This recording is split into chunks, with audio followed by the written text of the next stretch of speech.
How are you feeling? Very excited. Making history. And also, there's going to be a lot of very pleased people at the school. It's not just a tech thing. You know, it's not just a new invention. It's something that can actually help real people. So it's fun. It's fun to do that and exciting. It gives it all meaning, not just interest.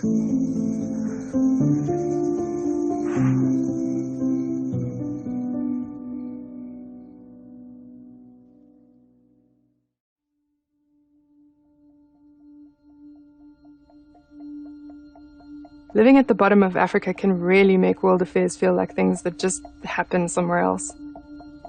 So in 2014, when I heard the word Bitcoin for the first time, I made it my mission to find out what is so wrong with the way things are that people are trying to change the financial system for everyone. The thing about storytelling, though, the story you expect is never the one you find. I reached out to friends to find out who knew about this thing called Bitcoin, and I was pointed in the direction of Lauren Gamarov.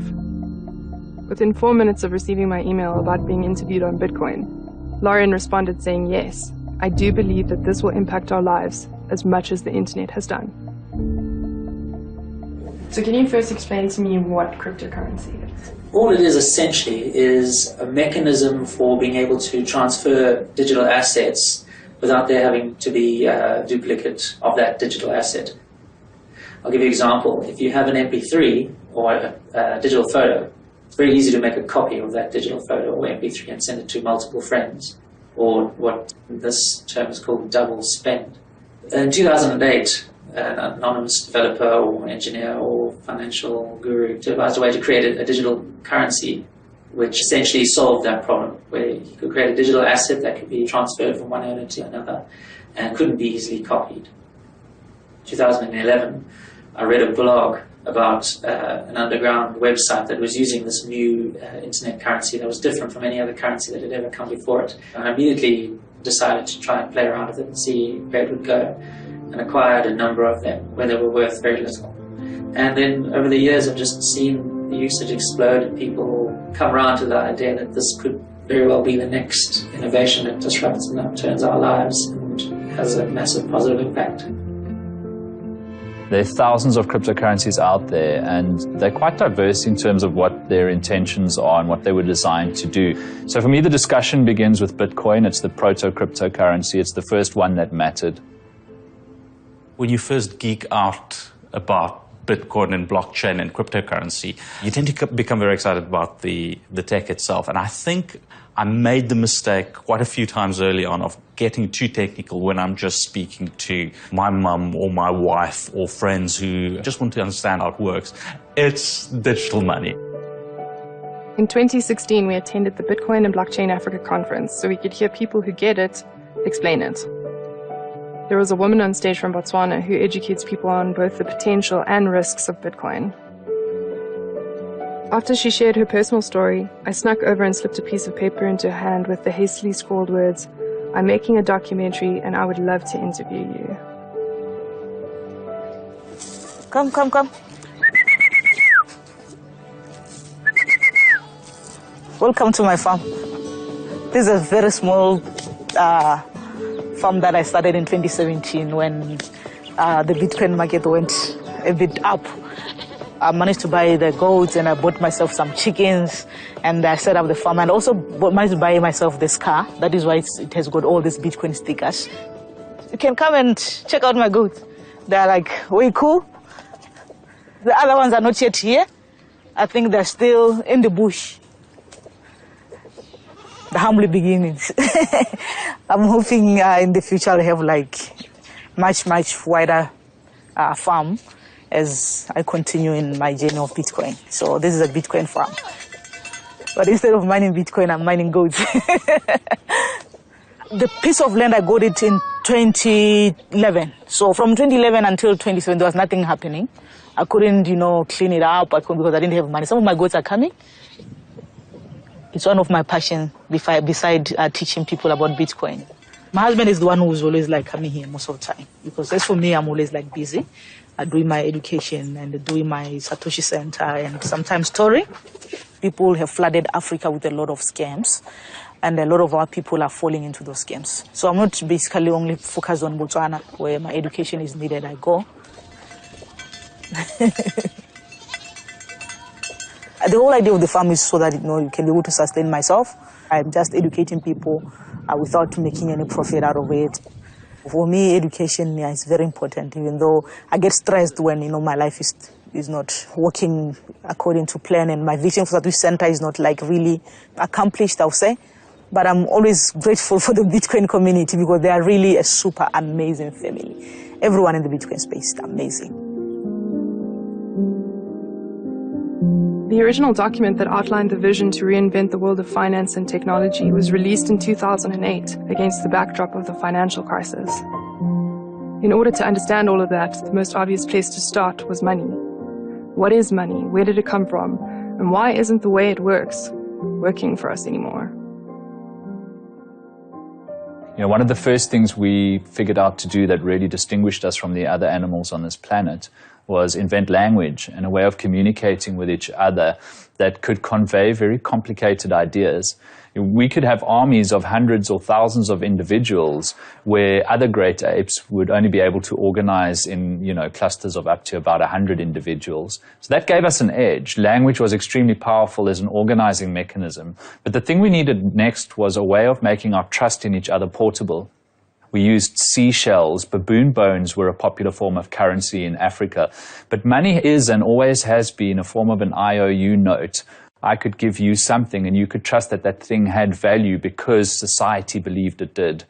Things like dollars and rands. We call those fiat currencies, and fiat is a Latin word that means let it be done. It basically means that they have value because governments say they do.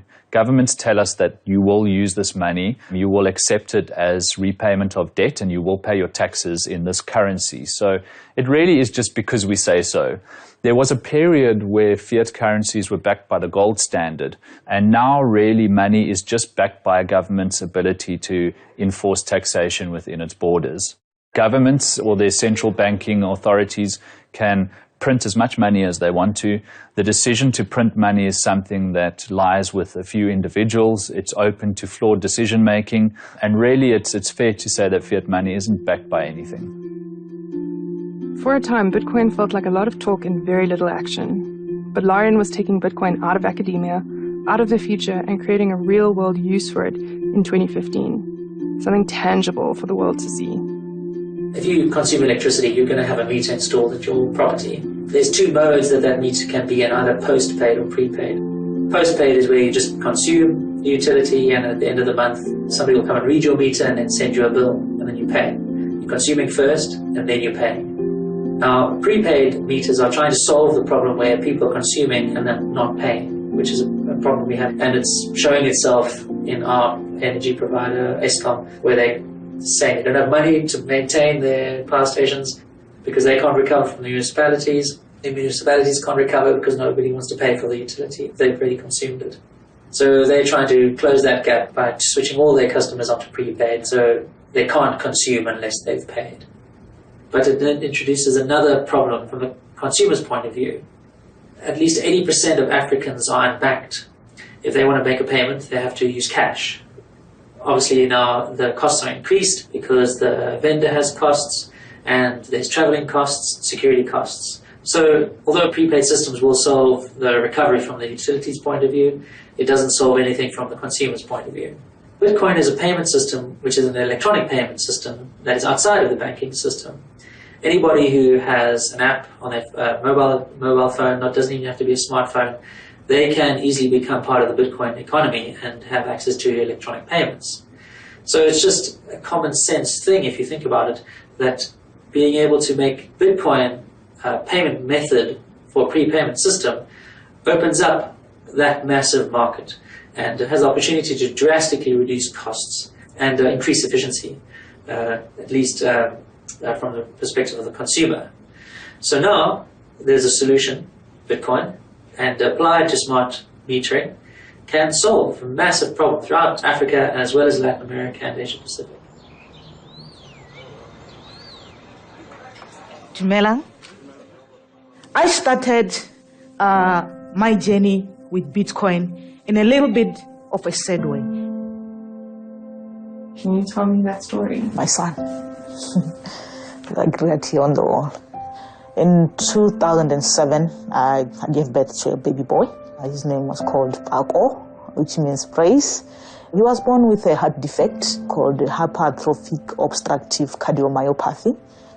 I was looking for ways in which I can raise money and probably take him overseas. It was kind of difficult here in Botswana for them to promise me anything. One time the doctor told me that there's literally nothing that they can do. When we brought to South Africa, I was very happy. I said, my son will get help.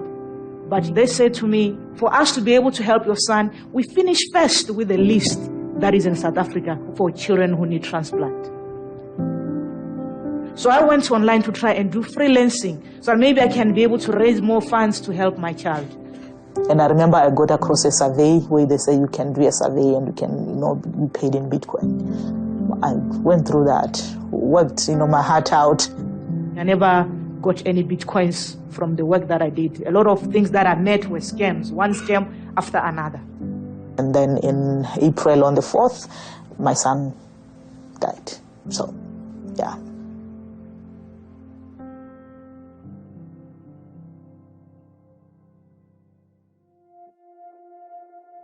First time I heard about Bitcoin was to raise money for my son. So when he died, I felt like I have lost the purpose for why I should work online. So I just stopped. Something was just nagging me in my head, like, you need to go back to that Bitcoin thing and look at it and see if it can be of any worth. The more I read, the more I get learned. I decided, let me take another step further. It's no longer about my son. Now it's about changing my country. It's about changing the people. I will group together people and I will teach them about Bitcoin. So 2013, I did my first meetup. But before the meetup, I did a video which I put on YouTube. I did an old t-shirt with my Bitcoin address and I was like, I want to work for this company. Even by then, I don't even understand what Bitcoin was. Like for me, it was more like a company. Then 2014, my group was growing. And I kept on educating people about Bitcoin from that moment onwards. So why can we trust that crypto is worth something? Bitcoin, as a primary example, has a finite supply, which makes it a deflationary currency. It actually, in very real terms, is scarcer than gold. There's no central authority that can decide to raise interest rates or to print more money as a part of quantitative easing. The Bitcoin network runs itself. Once the network was set in motion, that system, runs by consensus. Can you tell me about Tusizo? Sure. Imagine a poor school in Africa. They have a Bitcoin meter.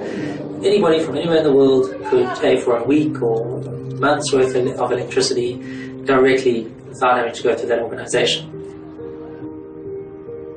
And I actually thought, instead of just talking about something, why don't I go and do it? What does Tusizo mean? Tusizo is a Zulu word that means help.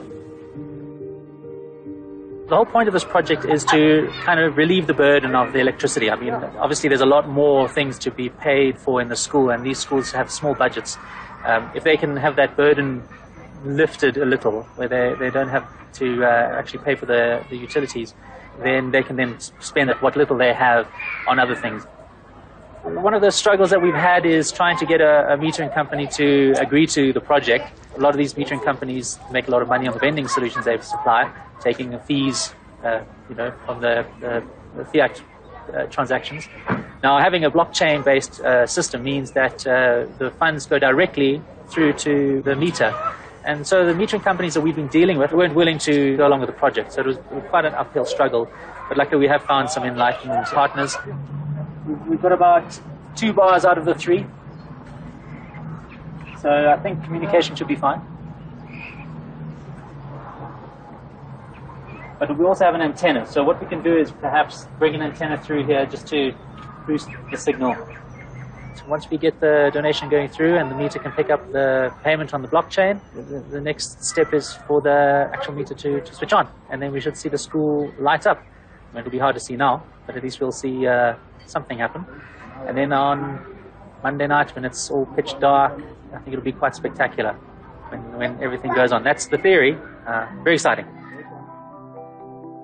The blockchain is the operating system that it runs on. So you can see it as your Windows or your Linux or Mac OS X. The software layer is the blockchain, and Bitcoin is an app that runs on top of the blockchain. Blockchain is the magic behind the money, but really it's just a decentralized database stored on a very large network of computers all over the world. It is the technology that underpins Bitcoin and other cryptocurrencies, but it's not just for monetary transactions. You can use it to store data like patents or wills, or to exchange anything of value such as products, property, services, and even votes. The authenticity of the exchange of value or transactions is verified by the community as a whole rather than by a single entity, removing the risk of a single point of failure in the system. Each transaction is recorded on a public, distributed ledger that can be viewed by anyone in the world. The blockchain is a decentralized system, and the strength of the blockchain is that everybody is checking everybody else. No single institution is in charge of this information. Now that differs from the current financial system that we actually do have all over the world. In the case of South Africa, in the center of our financial system is the South African Reserve Bank. And the Reserve Bank checks all the other banks, and all the other banks check us. And that's the difference between a decentralized system, the blockchain for example, and a centralized system. If I, for example, want to give you government money or central bank money, and I do a transfer from my cell phone to your cell phone, it is impossible for me to transfer money from one bank account directly into another bank account. We think that is what happens, but what really happens is that I send a message to my bank, which will send a message to the central bank, which will send a message to your bank to make a deposit into your bank account. So there's somebody else always in charge. There's always a middleman somewhere between my account and your account. So who invented blockchain and Bitcoin? The creator of Bitcoin, the cryptocurrency and the technology, is Satoshi Nakamoto. People think it's a group of people, or it could be an individual. He's a complete mystery. No one knows who he is. People have their suspicions. I have my suspicions as well. Several people have come out to claim that they are Satoshi Nakamoto. I think it's quite nice that it's a mystery. I like the fact that I don't know who it is, and I think we would be disappointed if we found out who it was. So why did you name your dog Satoshi? Bitcoin and cryptocurrency and blockchain technology has taken over my life. I love Bitcoin, I really do, and I like what it stands for. And the name suits him completely. I'll organize small talks and I'll go around. I've been in Gaborone and I went to Francistown to go and teach people about Bitcoin. I met students who are into IT. We talked blockchain and all that, and I began to tell them about the possibility of changing the way things are in our country, the way things are in the world. I was inspired by Satoshi Nakamoto, liberating the people from what was happening during the financial crisis, coming up with something that will really help people. The Satoshi Center's vision was to create a community lab where people can come and learn about Bitcoin and also be able to be very creative.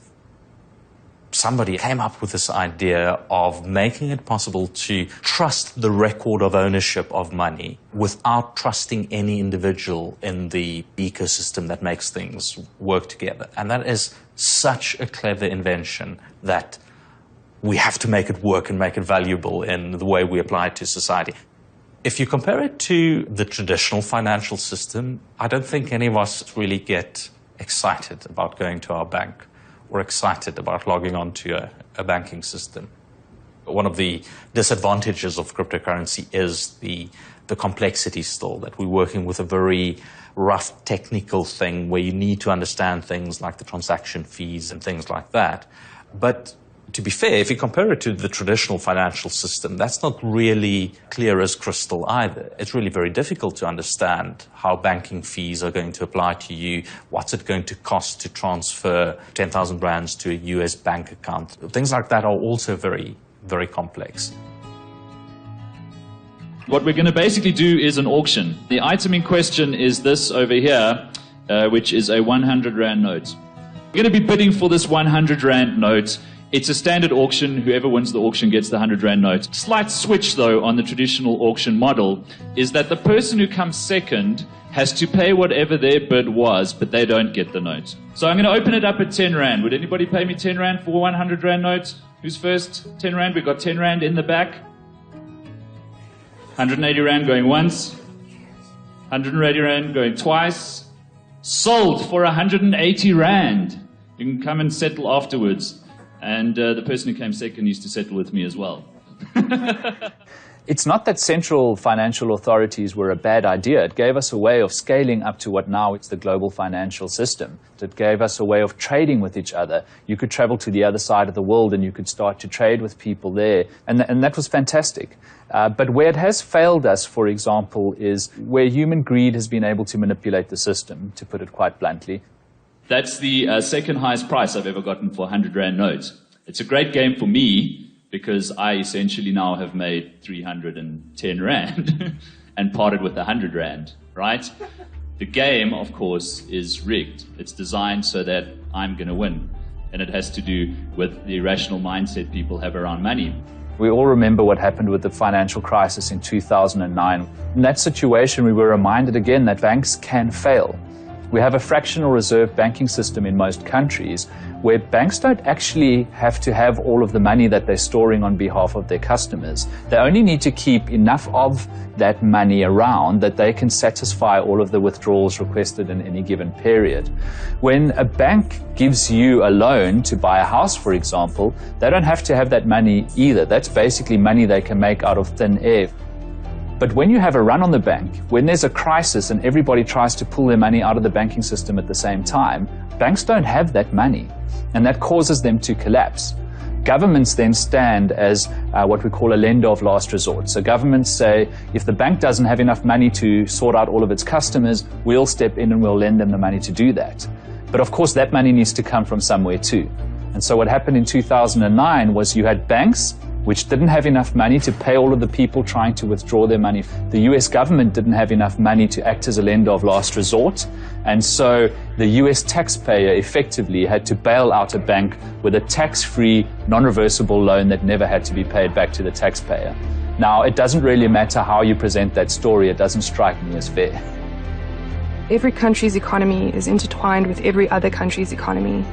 Imports, exports, investments, and the world reserve currency meant that the financial crisis in America became the global financial crisis. The saying before 2008 was that the banks were too big to fail, but the bigger they are, the harder they fall. Over a decade later, there are now banks that are even bigger than the too big to fail banks of the financial crisis years. Hi, my name is Beg Mashobo, and I have a question for the chief economist. So I'm an economics student, right? And I'm not sure if you've noticed, but a lot of people in the Bitcoin space, they know more about economics than most PhD students in universities, actually. This is because in university, we're not particularly exposed to different other schools of economic thought, like the Austrian School of Economics, for example. And if we're not exposed to certain things, then we won't question certain things. For example, like money. In school, we're not particularly taught what money truly is. What is your opinion of Bitcoin being used as a way to escape this economy that exists right now? You're absolutely right that in our universities we should teach other schools of thought as well. And a very important school of thought is the school of thought of real freedom. And I've got a suspicion this new technology will really put the power in the hands of the individuals and allow us to experience that real freedom, and not to enslave us the way that politicians have been enslaving us for the last couple of hundreds of years. This is a real freedom. But not only is it a real freedom, it's very, very dangerous. And with that goes a huge responsibility as well. 21-year-olds don't normally go to events like we did the other day. Yeah. That's not a normal 21-year-old thing to do. Usually like clouds and stuff, right? Yeah. First time I heard about Bitcoin was from a movie called Dope. This movie didn't cover Bitcoin like in a positive light. And then I heard it again, and I was like, maybe let me like look at it and like do a little bit more research. And that's where I fell down the rabbit hole, as the saying says. My economics teacher was heavily into gold. So he was explaining central banking, right, and fractional reserve banking. And inside I was like, whoa, like this seems a little bit shady. He explained that we actually don't need the system. In a normal economy, things are supposed to get cheaper over time, not expensive over time. And the common thing that I'm hearing on the news or YouTube is that, no, we need inflation so that there's economic growth. I did a little bit more digging in, and then that's when I found like Mises. They follow the Austrian School of Economics, right? And then they explained that, no, we actually don't need inflation for economic growth. And in fact, that whole statement is a whole contradiction in itself. When you define economic growth, it's the increase in production, right? And the increase in production causes prices to decrease. An example of this would be like technology. When the first phone came out, it was like quite expensive, and then eventually there was a lot of people contributing to different designs, basically providing alternatives to smartphones, and then the prices of smartphones decreased over time. That also could apply to the economy as a whole.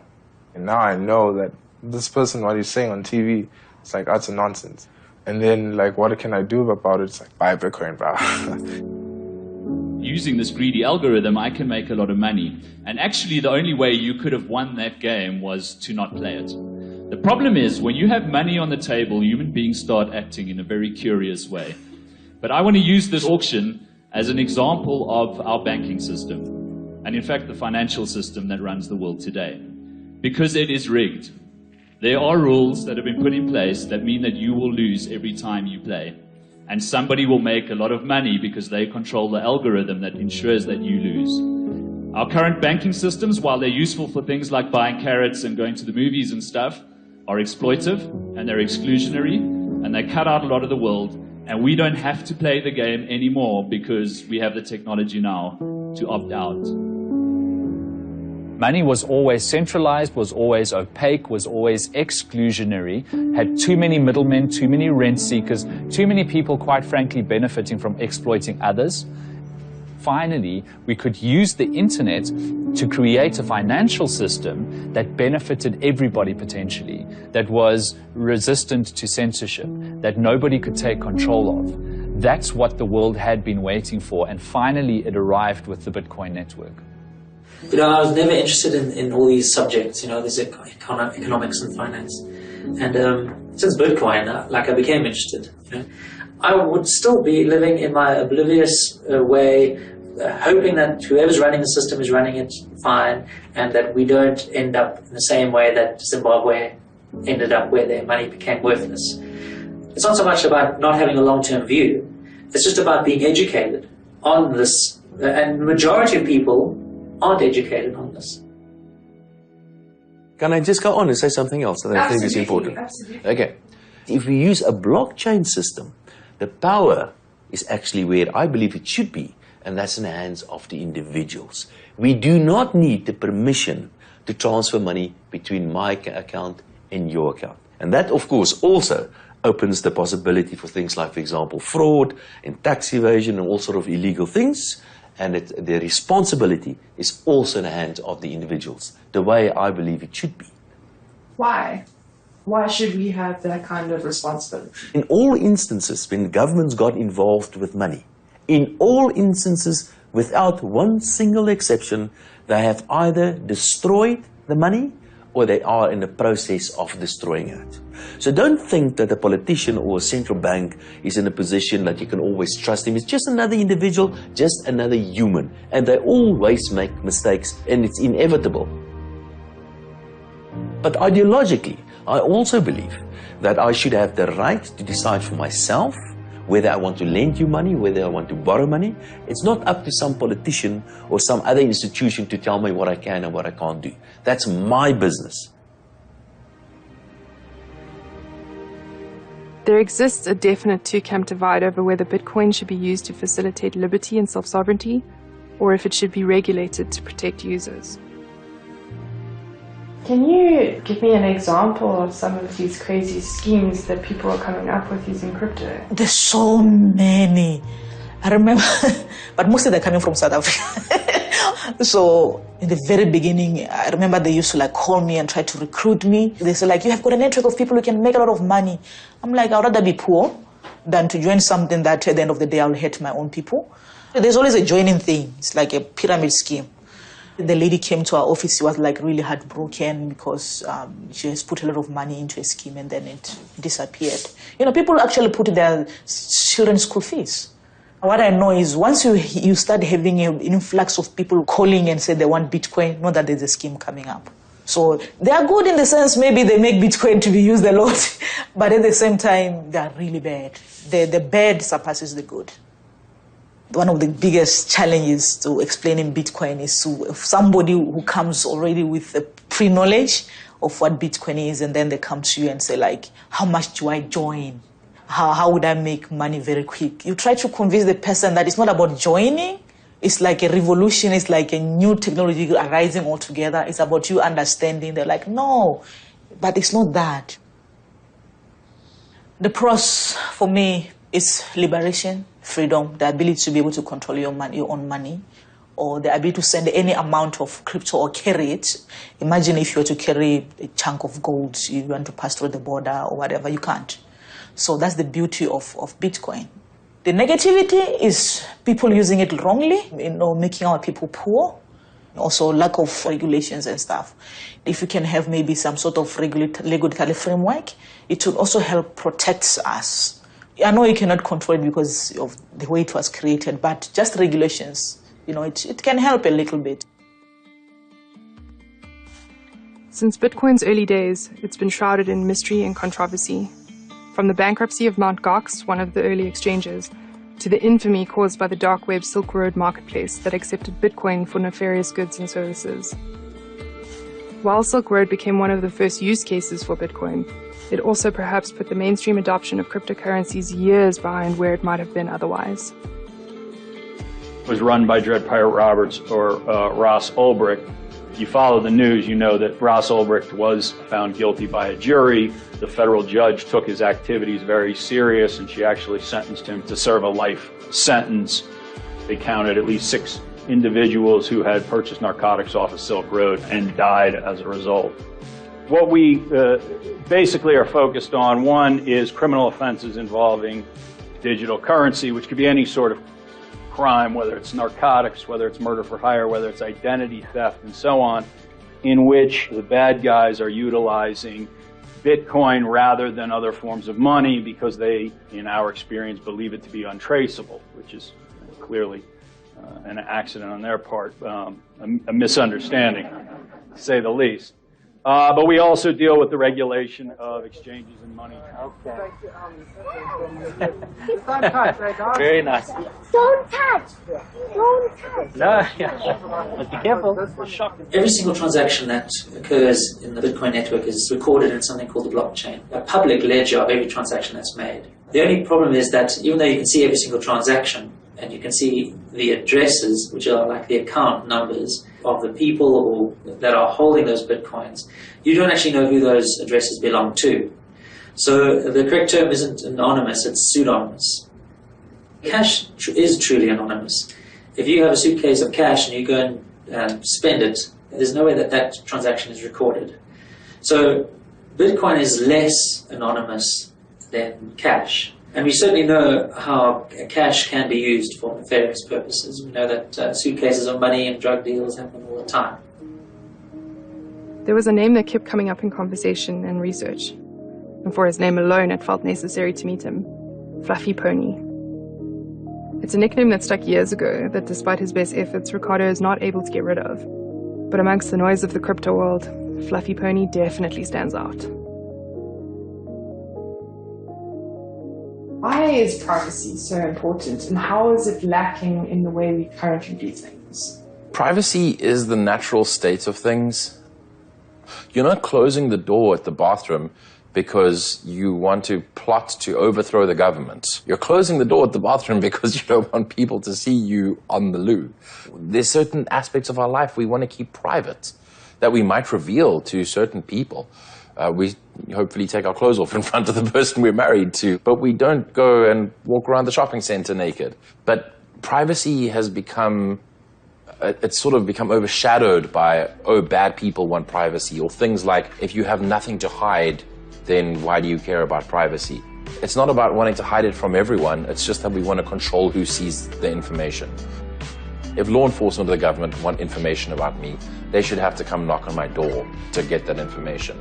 They shouldn't be able to just get that information because my bank is telling them about every transaction I've ever done. I know people say there is information on the internet, but it's different. If I'm able to really expand on the information maybe you picked from the internet and make you understand, it makes me feel good. Because I know I've empowered you, you'll take the same knowledge and you give it to someone. So if I'm able to reproduce somebody who does what I do, that's the real deal. That's the real deal, yeah. Had it not been for him, I wouldn't be doing what I'm doing. He made me to know about Bitcoin. So because I was trying to help him during that time, now I'm helping people with knowledge. So it's transferring whatever that I wanted to do for him now, he's somehow doing it for the people through me. I continue to honor him, and yeah, he'll be my baby forever. Yeah.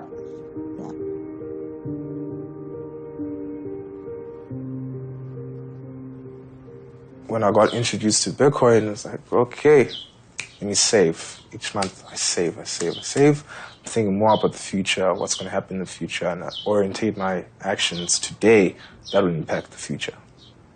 I mean, that's the reason why I'm studying, right? I'm seeing really some interesting stuff in the space of crypto. I'm not saying I'm against banking. I'm just against fractional reserve banking. So I orientate my actions towards that, the new financial system. I would be a lot more stressed if I didn't have Bitcoin, honestly. Why? Let's say, for example, if we have the central bank government decides yo, I'm going to print 2 trillion rands into the economy. The consequences of that would be hyperinflation. I can't remember who said this, but it says that Bitcoin is not about getting your money out of your country. It's about getting your country out of your money. Essentially, it's like protecting your savings, protecting your store of value. That's why I'm into Bitcoin. I think the financial crisis started a discussion that Bitcoin then accelerated around why the financial system works the way it does and whether or not it should work that way. How can we make it more transparent? How can we make it more fair? How can we improve the world of money for everybody? But it was a very difficult discussion to have with people in the early days of Bitcoin. I was writing for FinWeek magazine at the time, and I did a story on Bitcoin in 2011, and some of my colleagues literally laughed at me. They were like, this is the dumbest thing we've ever heard of. It's a bubble. It'll never be worth more than $9. At its height, it was worth $20,000, and it's going to be worth a lot more than that one day. And every time we see this cycle, we have people laughing, it's not going to last, it's overinflated. And every time they're right for a very short period of time, and then every time they are proven ultimately wrong in the medium term. I believe that one day it's something that you won't have to understand. It just makes your life better. Very few people can tell you exactly how their smartphone works. It doesn't matter because the narrative has become about why it's good for them. What does it enable in their lives? Well, I can speak to my grandchildren. I can stay up to date with the news. I can take pictures of my family. Those are the things that matter. How the processor works and all of the software that makes it possible. Nobody really needs to understand the bits and pieces.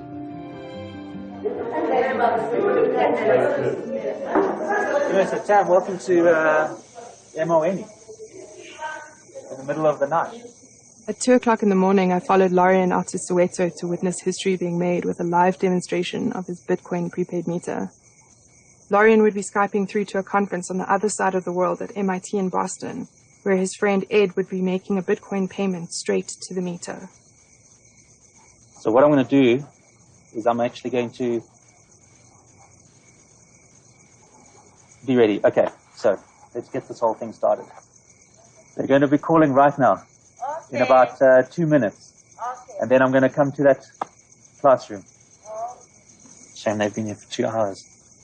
3 hours. They got you at 12.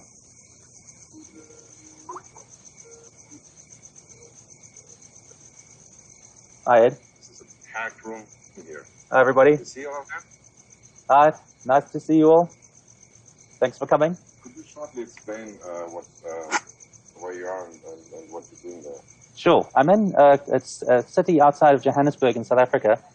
It's called Soweto. Where I am right now is very close to where Nelson Mandela used to live in his youth. And I'm in a small school. We're going to be demonstrating our blockchain prepaid metering system. So this is now one of the electricity boxes. I don't know if you can actually see, but there is this is now just a conventional meter box, but there's a blockchain-enabled meter over there. And what we're going to do now is I'm going to go to the classroom, and there's some teachers there, and it's all dark, and Ed's going to now make the transaction. So let me just... The transaction takes it should take about 30 seconds. All right. Okay, well now we wait, I guess. And we hope it works. So anyway, now what's happening is it's now going through the blockchain. The meter is going to detect the payment.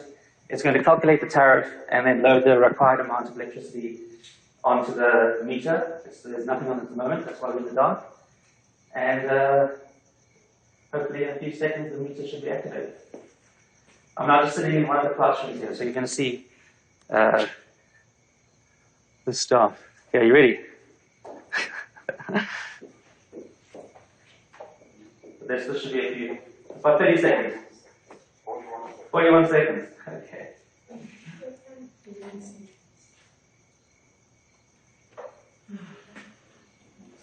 All right. No. Not going to do switching.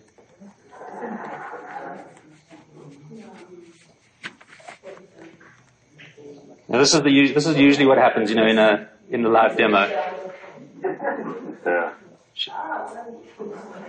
We'll just check if I have the right answer. Yeah, if I win. Oh, there we go.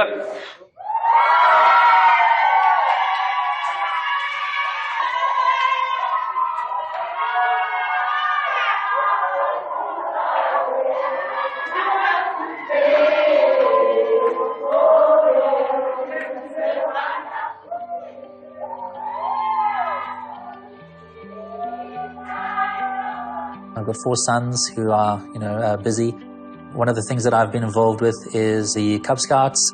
I take my sons there on a Friday night, and we get involved teaching kids how to, be independent and also, most importantly, be good citizens. It's very important to get children to consider their communities and their society and to be empathetic to other people, to try and make their communities better, to build it up, to try and think civic-mindedly. This is the thing that I struggle with. So in Africa, I don't know that it helps to resolve third world problems because, if you live in a hut, you don't have access to the internet, you don't have access to a phone. Do you think that it is actually something that could really genuinely make a practical, real world difference here? I tend to think that cryptocurrencies have potential to solve real-world problems all over the world. You're not going to solve all the problems, certainly. Even if it just becomes a global reserve currency, the local currency for a country becomes less important, where people can trivially shift from whatever the local currency is into Bitcoin. And then it doesn't matter what happens to that local currency. Now your reliance isn't on the government to keep the economy stable, because you've got a backup, you've got a fallback. That's very powerful. And I think that that's something that could have lasting effects and impact in Africa.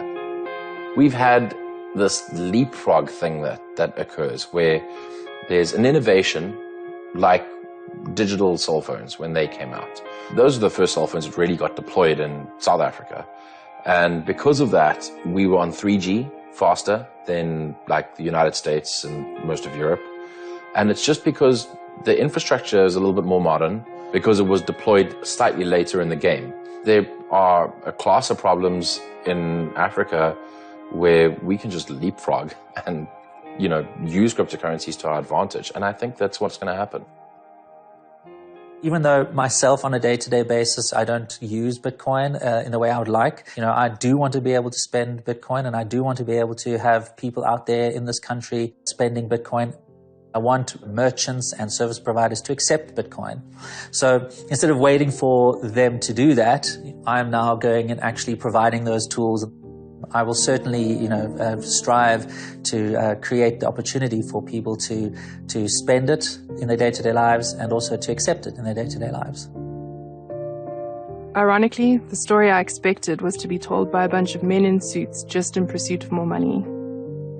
I expected to find bandits and terrorists and everyday Joes organizing dark deeds in dark places. But in the last 5.5 years, the story I thought I would be telling about the crypto space in Africa never materialized. I've realized that my pessimism at the beginning of this journey was actually just misplaced. But regardless, that pessimism has now turned to optimism. Not so much because of the tech, but because of the people who are using it to make the circle both bigger and better. And that's what I call the beginning of a revolution.